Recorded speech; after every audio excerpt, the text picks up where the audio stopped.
Hey guys, I'm going to talk about a subject, a little breezy out, hopefully everything turns out. I'm going to talk about a little subject that comes up often, new pond syndrome. If you research new pond syndrome, there's plenty of info out there that will tell you exactly what it is. I won't go through that.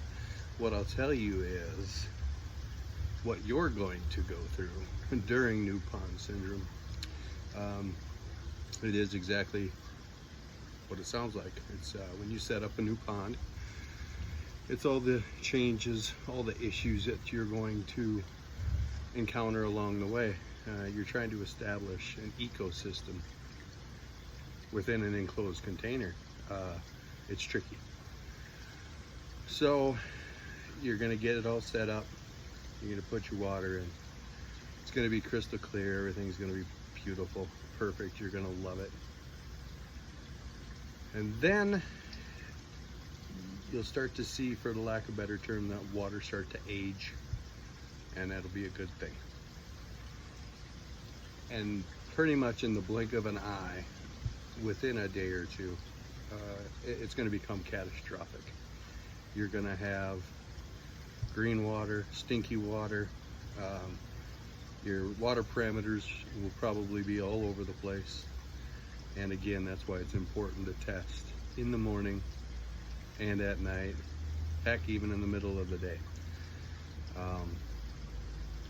If your pond isn't even somewhat established by midsummer, once the summertime hits and that sun's at full strength and that heat turns up,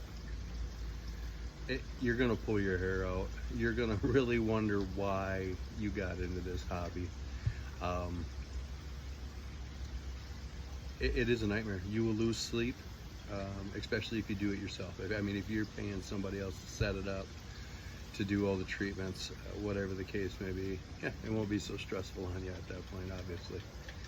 But if you're doing it yourself, you're gonna wonder, what the heck did I get into?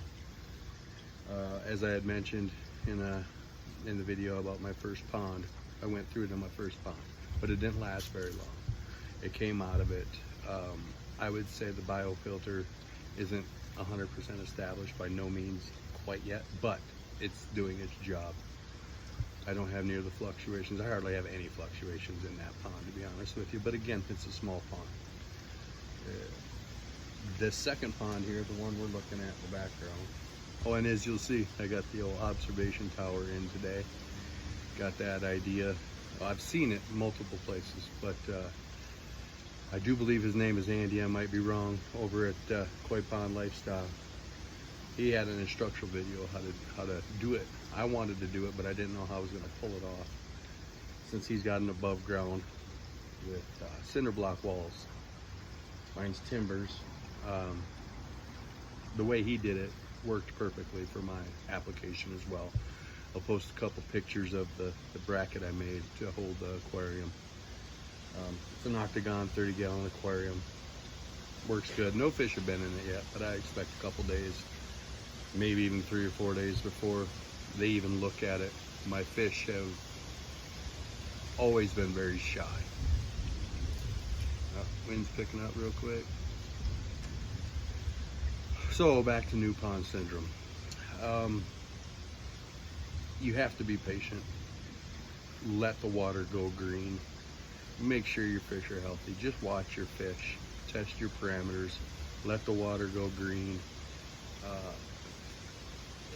I'm telling you, stuff is it's going to drive you nuts. But be patient. Let it do its thing. With this pond here, as I was saying, it took a lot longer for it to get out of the new pond syndrome. And again, this is only 3 or 4 months old, so it's probably still very sensitive and it could go at any minute. But as of right now, it's holding pretty good. The levels are great. One of the problems I ran into, I got the Tetra waterfall again in this pond.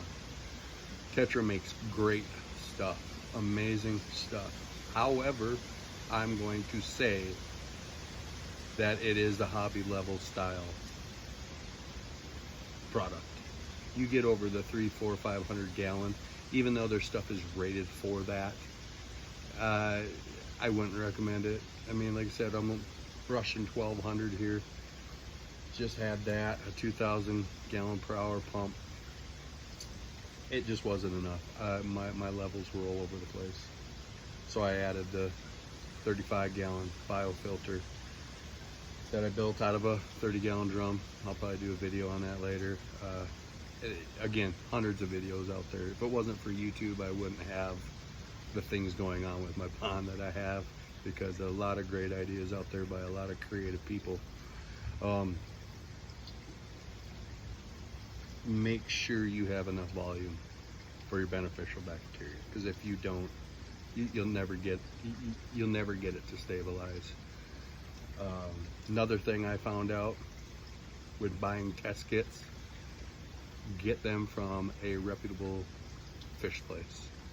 The reason I say that is because if these test kits are ever allowed to freeze, ever get too hot and cold multiple times, they will become inaccurate. I did my first test, my first liquid test, and I'm telling you, every fish I had should have been dead.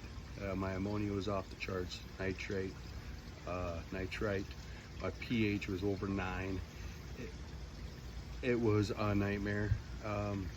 Panic mode for 2 days. Went to my local koi store, pond store, and bought a new liquid test kit, retested everything, and they weren't near as far off as I thought. Did a little research, and yes, test kits can be ruined by heat, by cold, expiration dates, all that other fun stuff. So make sure you do not have a expired test kit. Make sure you're buying it from somewhere that, you know, it hasn't frozen or gotten too hot.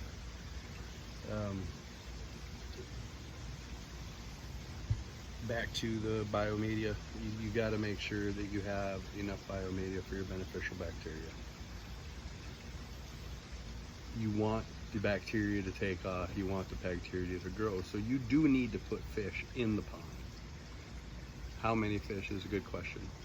I personally use goldfish as my break-in fish, because if something happens with the water and the fish happen to die, I'm out feeder goldfish.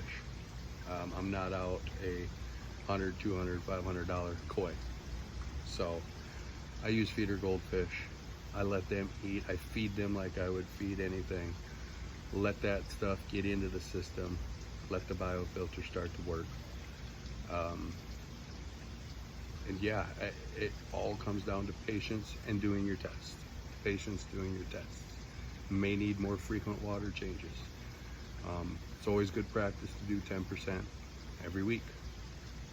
But during your break-in or your new pond nitrification cycle, all that new stuff, you may need to do it earlier.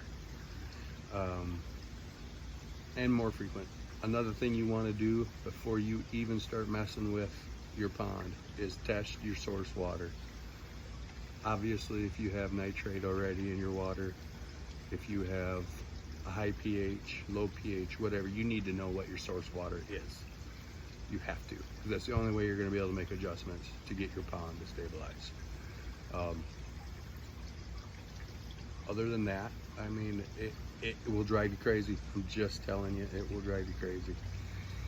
Now that I've been through it twice, on my next pond, it probably ain't going to bother me a bit. I know if I stay on top of my tests, make the changes I got to change, I'll be fine.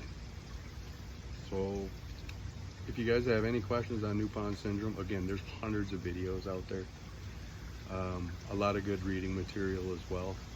I just kind of wanted to give you a heads up on, if you do get into this, what to expect. And again, it'll make you second guess. It'll definitely make you second guess why you got into the hobby. So again, got any questions, feel free to comment. Thanks for watching. Like and share.